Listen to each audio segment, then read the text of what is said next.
welcome to another episode of Christopher Winn's I Never Knew That, opening the door onto a world of knowledge, adventure and surprise, as we travel around Britain and Ireland in search of entertaining stories and fascinating facts that will make you want to exclaim again and again, I never knew that.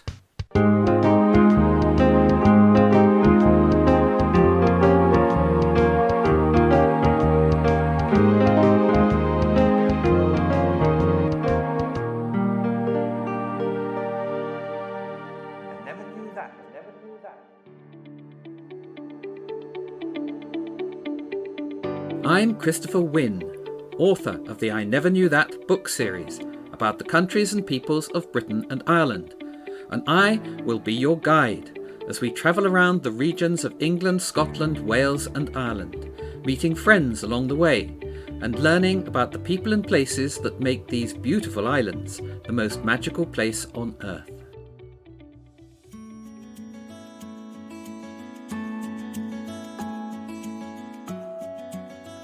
In this episode, we visit southern Scotland, travelling first along the River Tweed in the border country, taking in the baronial home of Scotland's most famous novelist, two beautiful ruined abbeys with stories to tell, and the world's first vehicular suspension bridge.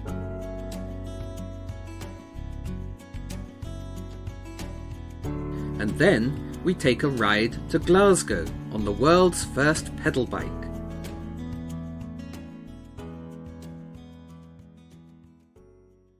Stop 1. The River Tweed.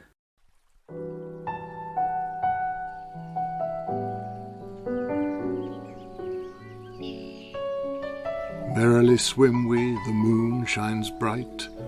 There's a golden gleam on the distant height. There's a silver shadow on the alders dank, and the drooping willows that wave on the bank. So does Sir Walter Scott describe the River Tweed in his poem cunningly titled On Tweed River.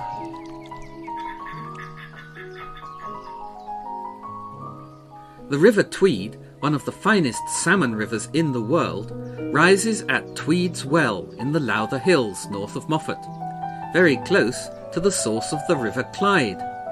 But while the Clyde flows westward to Glasgow and beyond, the Tweed flows eastwards to meet the North Sea at Berwick-on-Tweed, an historic town that has changed hands between the Scots and the English 13 times.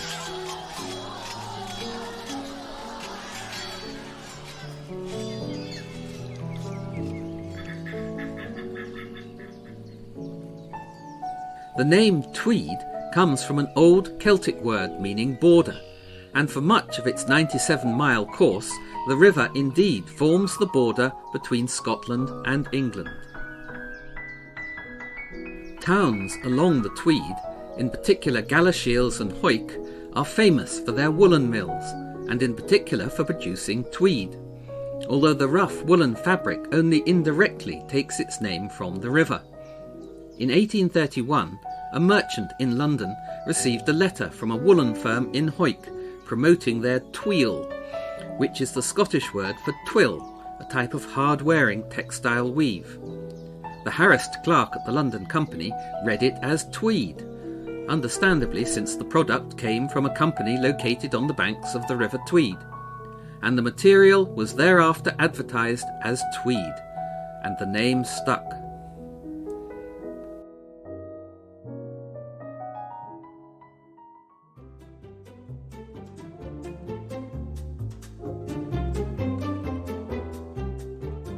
Interestingly, another clothing company from Hawick also gave the world a famous brand name, the Border family of Pringle, from the ancient lands of Hopring Hill, Norse for enclosed valley of the Round Hill, north of Melrose, have been prominent in the woolen industry since the 16th century, when they were responsible for overseeing the shearing, storage and transport of wool from the king's sheep.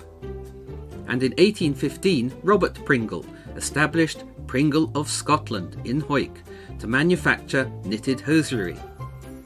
In 1870, Pringle began importing fine goat's wool from Kashmir in India to produce the cashmere sweaters for which Pringle of Scotland are famous. In the 1930s, they designed a new two-piece cashmere cardigan, which was teamed up with a single string of pearls to create the classic British look of twinset and pearls.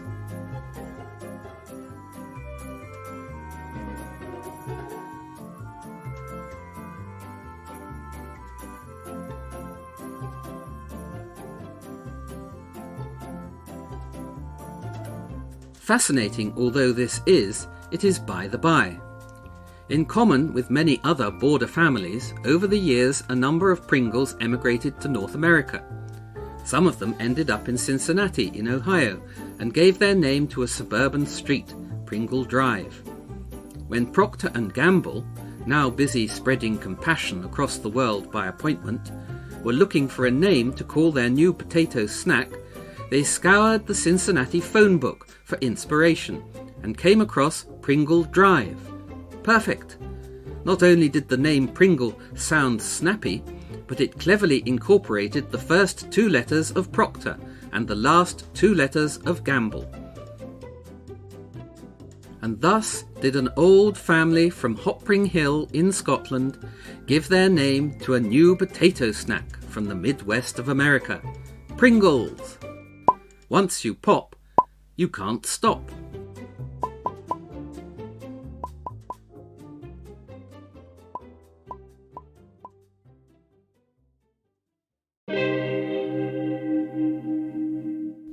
Stop 2.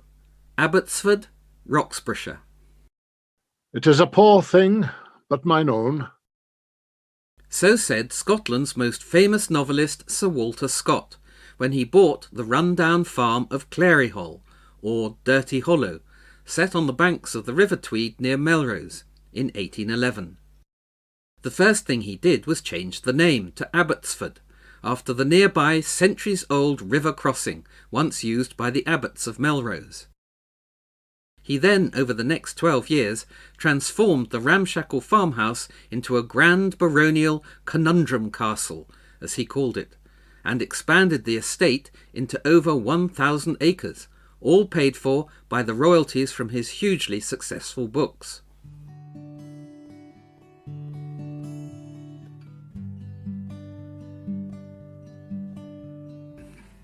Walter Scott was born in Edinburgh in 1771 and suffered from polio as a boy, spending much of his youth recuperating at his grandfather's house near Kelso.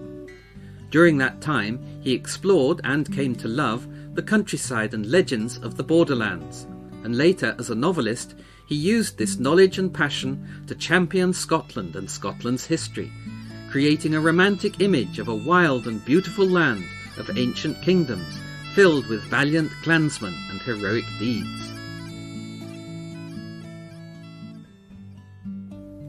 His orchestration of the visit of George IV in 1822 helped to reintroduce the Highland culture that had been stamped out after the Jacobite uprisings of 1715 and 1745, and established tartan as the national dress.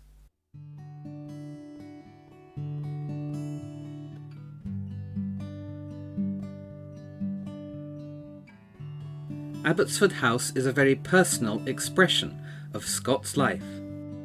The greatest historical novel I have left for posterity, as he describes it, and a veritable treasure house of Scottish heritage and artefacts. Incorporated into the house are a door from Edinburgh's toll booth and carved oak panels from Dunfermline Old Kirk, while the main entrance is modelled on a porch from Linlithgow Palace, and the entrance hall is floored with black and white marble from the Hebrides. Assembled in the armoury are Rob Roy's broadsword, dagger and sporran, a crucifix belonging to Mary Queen of Scots, along with the keys to Lochleven Castle, from where she escaped in 1568. A pocketbook made by Flora MacDonald, who helped Bonnie Prince Charlie escape from Scotland after the Battle of Culloden in 1746. A glass engraved by the poet Robert Burns, and that essential possession of every self-respecting house in Scotland, a lock of Bonnie Prince Charlie's hair. He must have been an right hairy man to provide so many flowing locks to so many Scottish households.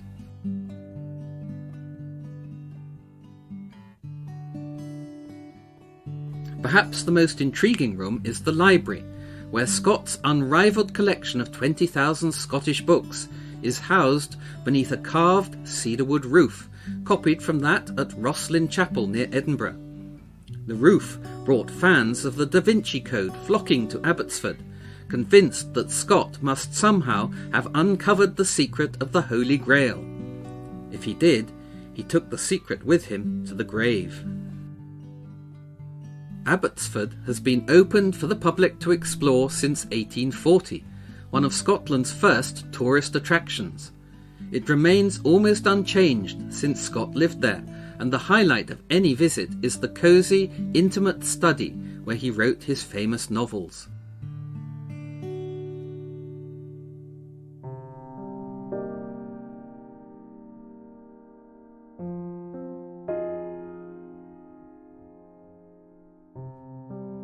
Two years after he had finished Abbotsford, Scott's publishers, in which he was a partner, went bust, leaving Scott facing huge debts, and he dedicated the rest of his life to writing ceaselessly to pay off those debts. I shall not yield without a fight for it. My own right hand shall do it. O invention, rouse thyself. Over the next 6 years, he managed to pay off almost £86,000 of the debt, equivalent to some £7 million today, but the effort exhausted him, and he died of a stroke in the dining room at Abbotsford on 21st of September 1832, at the age of 61.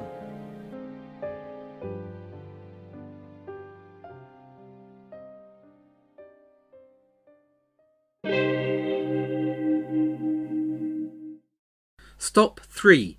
Melrose Abbey, Roxburghshire.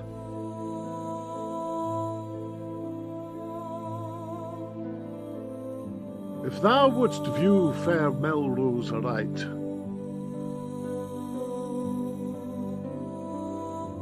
go visit it by the pale moonlight.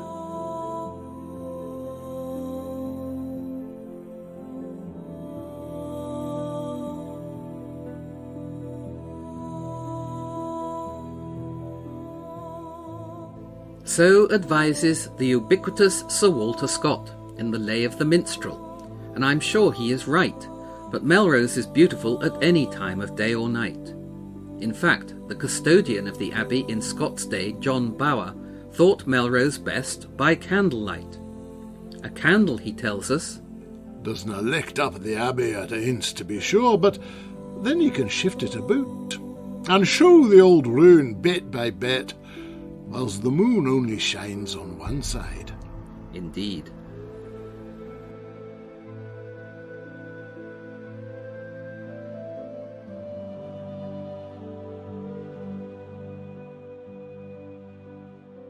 Melrose, slumbering in the shadow of the 3 distinctive peaks of the Eildon Hills, where King Arthur lies ready to ride forth with his knights when Britain is threatened, was founded as a Cistercian house in 1136 by King David I of Scotland, and, although like the other border abbeys it was frequently sacked and finally destroyed in the Scottish Reformation, its ruins are regarded as the prettiest of all the border abbeys, renowned for the beauty and delicacy of the stone carvings, and for 2 magnificent windows at the east end and in the north transept. Slender shafts of shapely stone, as Scott describes them. However, Melrose's greatest treasure is the brave heart of Robert the Bruce, discovered in a silver casket under the floor of the chapter house in 1921. The original world-renowned symbol of Scotland, known as Braveheart, was not, as most of the world thinks, the historically challenged Mel Gibson, but in fact was Robert the Bruce. How so, you ask? I will tell you. Robert the Bruce died in 1329, having failed to achieve his ambition to lead a crusade to the Holy Land, and so his best friend, Sir James Douglas, took possession of the king's heart, placed it in a silver casket, and took it with him when he went off to fight the infidel, viz. The Moors in Spain. Douglas was mortally wounded in battle, and as he fell, he flung the royal heart at the enemy with the cry, "Forward, brave heart!" The casket containing the Bruce's heart was retrieved from the battlefield and returned to Scotland, where it was buried at Melrose. As Rabbie Burns put it, "My heart is in the Highlands." Or in this case, Melrose.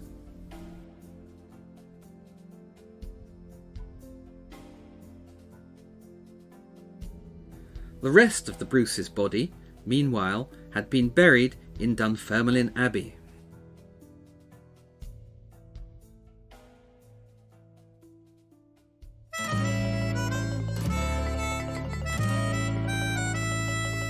An incidental aside.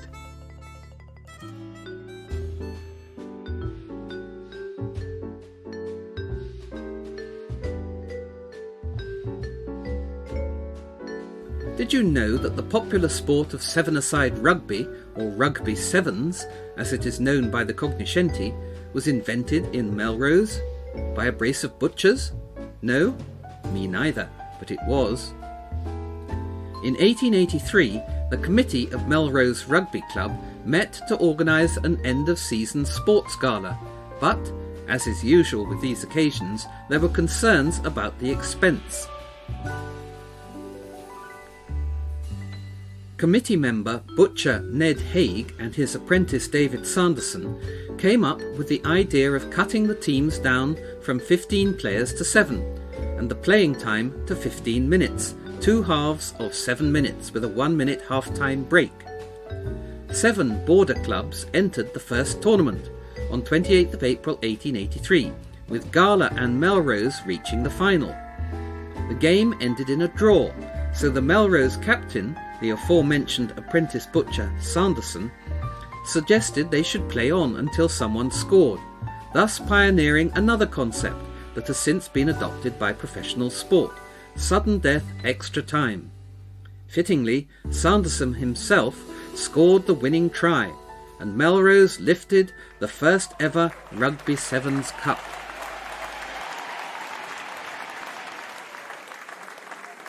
Try, and try again, as Robert the Bruce might say. Stop 4. Dryborough Abbey, Berwickshire.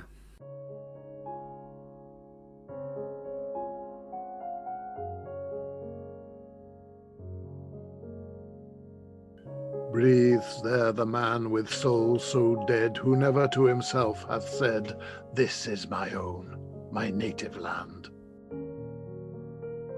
So wrote Sir Walter Scott again, in the Lay of the Last Minstrel, his words inspired by the glorious view from Bemerside Hill, across the River Tweed to the Eildon Hills, that became known as Scott's View. The grandest and most extensive panorama in the borderland, as he described it.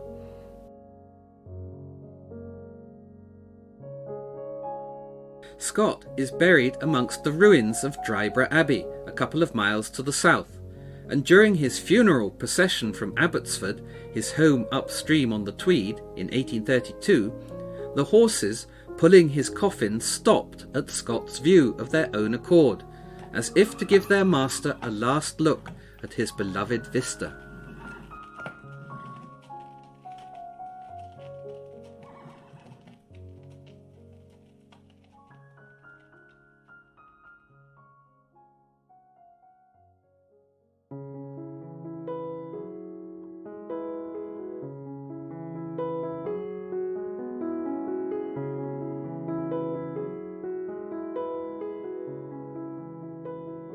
Dryborough Abbey sits embowered in a lazy loop of the River Tweed, and was founded in 1150 as a Premonstratensian house by the Norman knight Hugh de Morville, Constable of Scotland and friend of the Norman King David of Scotland. Hugh's son, another Hugh de Morville, was one of the 4 knights who murdered Thomas à Becket in Canterbury Cathedral in 1170. Like all the abbeys on the borders of Scotland and England, Dryborough was sacked and pillaged by English soldiers on their way to and from various altercations with the Scots, and although being rebuilt each time, it was finally burned down by the Earl of Hertford in 1545 and left to decay into the romantic ruin we see there today.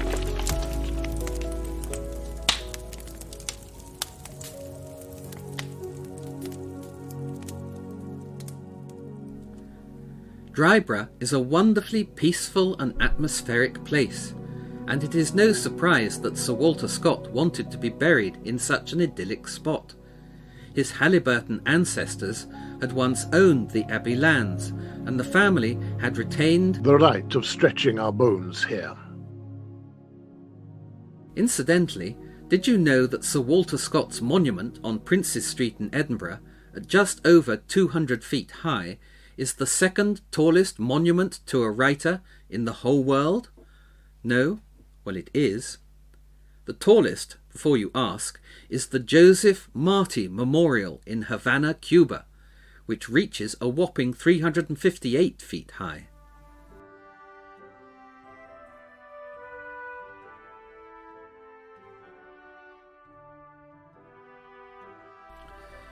Not far from Scott's marble tomb in the north transept is a simple headstone marking the grave of Field Marshal Earl Haig, Commander-in-Chief of the British forces in France during the Great War.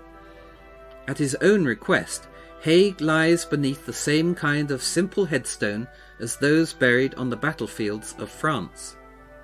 Although his reputation has suffered as a result of the slaughter at Mons and Ypres, his assault on the Hindenburg Line in 1918 hastened the end of the conflict, and his memory is held in high esteem at Dryborough for his tireless work caring for the wounded and bereaved. Haig was instrumental in founding the British Legion in 1921 to provide financial, social and emotional support for ex-servicemen and their dependents, and he served as its first president. Every year, on the Sunday nearest his birthday, June 19th, the Legion holds a Founders' Day service at Dryborough Abbey, especially poignant in this, the British Legion's centenary year.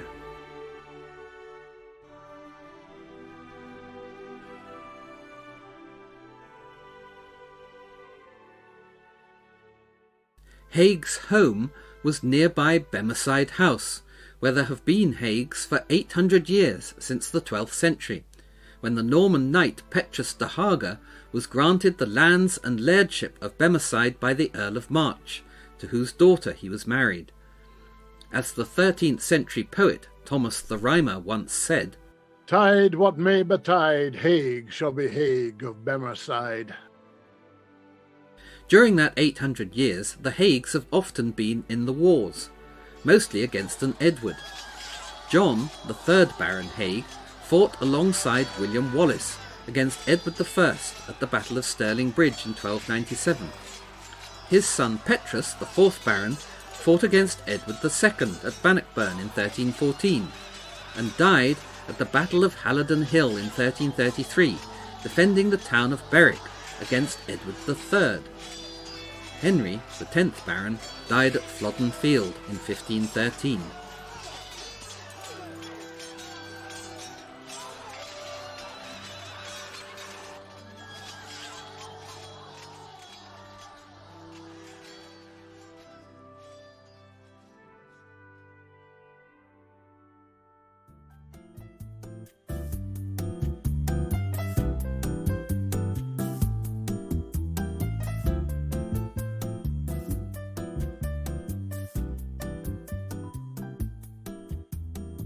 In 1627, a member of the Clan Haig, Robert Haig, began distilling whisky illegally on his farm near Stirling, and in 1733 his great-grandson Cain Mackenzie Haig established the world's first commercial distillery nearby.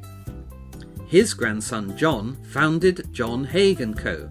and promptly expired after fathering 11 children, one of whom, Margaret, married a local lawyer, John Jameson, and went with him to Ireland to found Jameson's Whisky. In the 1890s, John Haig & Co. introduced their famous three-sided dimple bottle, the first bottle design, along with the Coca-Cola bottle, to be patented in the US, and now a collector's item, despite still being produced. The company's long-running advertising slogan, "Don't be vague, ask for Haig," has been voted one of Britain's top 10 favourite slogans, and Haig Whisky is recognised as the oldest whisky in the world.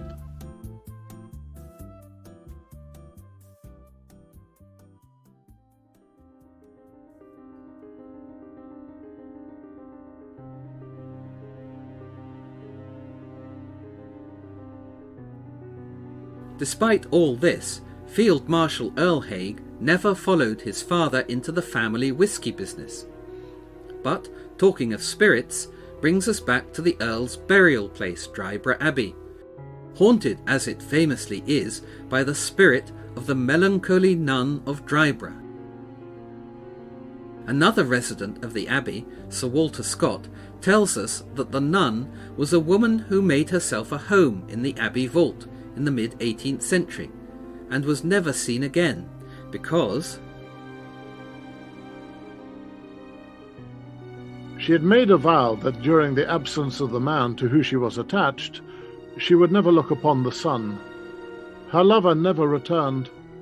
He fell during the Civil War of 1745-6, and she never more beheld the light of day.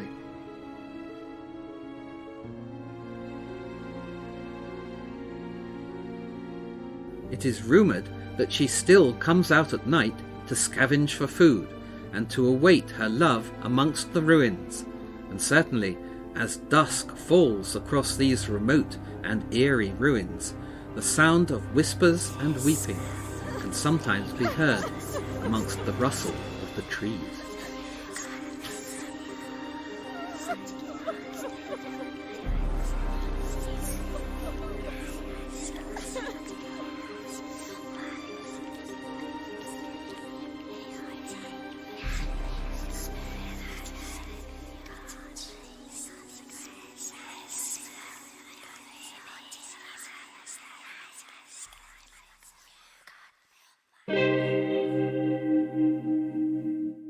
Stop 5.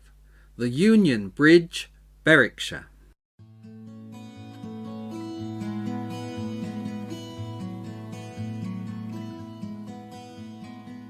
Uniting Scotland with England across the Tweed at Fishwick, 10 miles west of Berwick, is the Union Bridge, the first suspension bridge to be constructed anywhere in the world capable of bearing road traffic.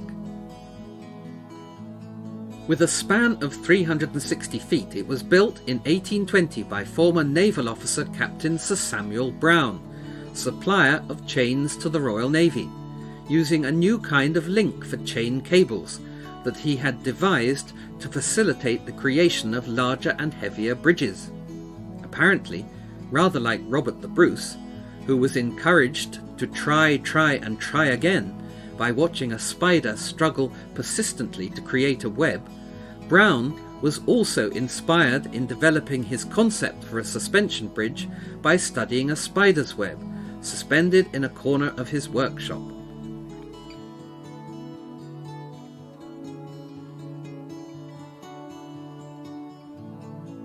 Brown went on to design and build the world's first pleasure pier, the Chain Pier, in Brighton in 1823, and anyone who knows that famous picture of Isambard Kingdom Brunel with cigar and stovepipe hat standing in front of a pile of huge chains at the launch of the SS Great Eastern in 1857 might be interested to know that the chains, which were the launching chains for the biggest ship ever launched anywhere in the world at the time, were designed and made by Samuel Brown.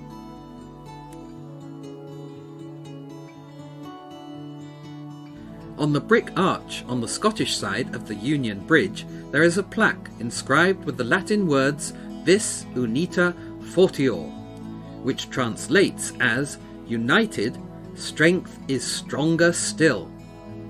Topical.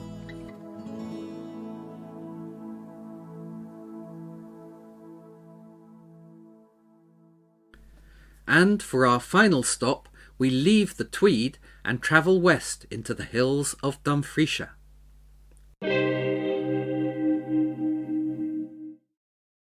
Stop 6. Keir Mill, Dumfriesshire. He builded better than he knew.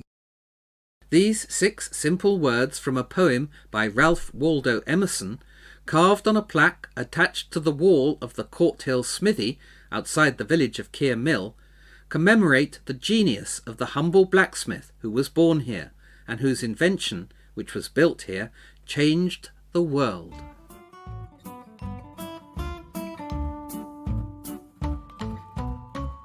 Keir Mill is a quiet, sleepy hamlet lost in the hills about 14 miles north of Dumfries. Born here in 1812 was Kirkpatrick Macmillan, one of many sons of the village blacksmith, and when he had become of age, the young Macmillan began working for the family business. One fine day, a strange noise made him look up from his work, and he was amazed to see a most extraordinary contraption, such as he had never set eyes on before, trundling past the smithy, propelled by a rather red-faced chap puffing from his exertions. Kirkpatrick Macmillan had just seen his first velocipede, otherwise known as a hobby horse or a dandy horse, which was basically a wooden beam with a wheel at each end, fitted with handlebars and a saddle. Macmillan was smitten and decided he wanted to build one for himself, which he did.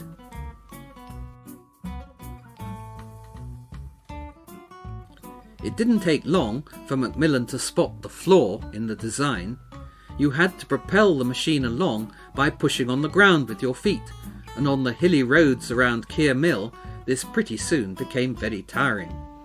So Macmillan set about devising a system to overcome this by attaching pedals to the back wheel, with the pedal power transmitted to a crank on the wheel via a connecting rod, similar to the drive shaft on a steam locomotive.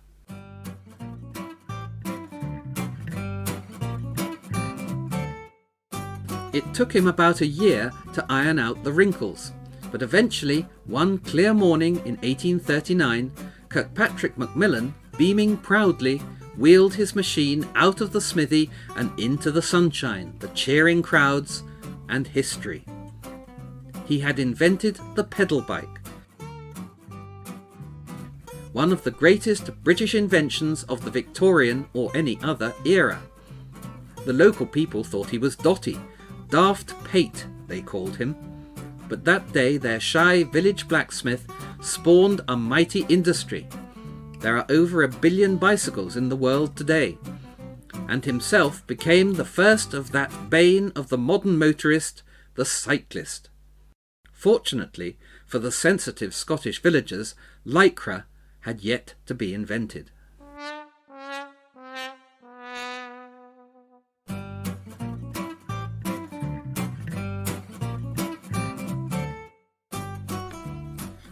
Macmillan was soon making frequent trips into Dumfries, and in June 1842 he set off on the big one, 68 miles to Glasgow. The trip took him 2 days, and he was mobbed when he arrived in the Gorbals. In the melee, a small girl was knocked down and slightly injured, and Macmillan was fined 5 shillings for speeding at a fiendish 8 miles per hour. The first, but not the last, traffic offence ever perpetrated by a cyclist. In the event, the magistrate paid the fine for him, in return for a go on the pedal bike.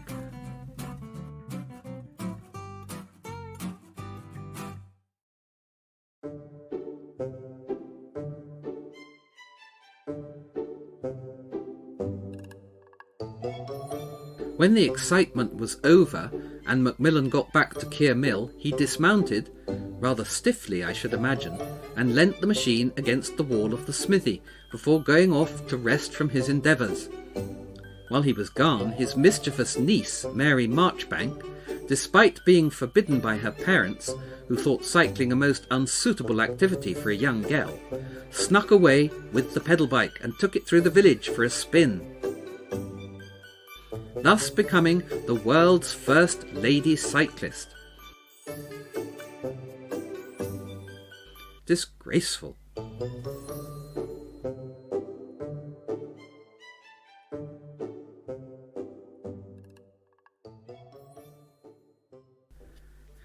Despite the interest shown in his pedal bike, even Prince Albert owned one, Macmillan was happy with his life as a blacksmith and never bothered to patent his invention. It was, naturally, soon copied and exploited by others less scrupulous, and it wasn't until long after his death in 1878 that Kirkpatrick Macmillan was finally acknowledged as the true inventor of the pedal bike. And today, every year, in the last week in May, the Kirkpatrick Macmillan Cycle Rally is held around Dumfries and Galloway in his memory.